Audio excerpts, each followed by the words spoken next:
আমাৰে মইনা শুবয়ে বাড়িতে বগৰী ৰুবয়ে।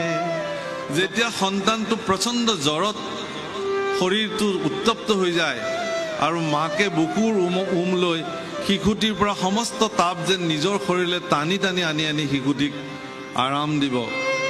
আৰু সেই শিশুটি যিদিনাখন ডাঙৰ হ'ব আৰু বৃদ্ধ মাতৃয়ে যেতিয়া কাষৰ বিচনাখনত কেকাই কেকাই শুই থাকিব, তেতিয়া বোৱাৰীয়েকে গৈ পেলাই ধমকি দিব, বোলে অকণ মনে মনে থাকচোন, আমাকো শুবলৈ দে বুলি।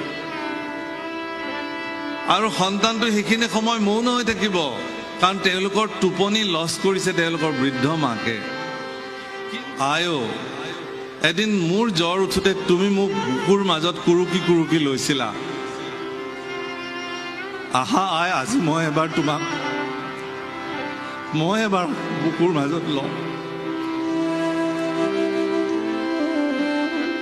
অন্তত মোৰ এই শিলাময় হৃদয়খনৰ উমত তুমি যদি অকণমান শান্তি পোৱা আই, এই বুলি অন্তত বুকুৰ মাজত এবাৰ যদি কোনোবা সন্তানে বৃদ্ধ মাতৃক এবাৰ যদি সাৱটি লয়,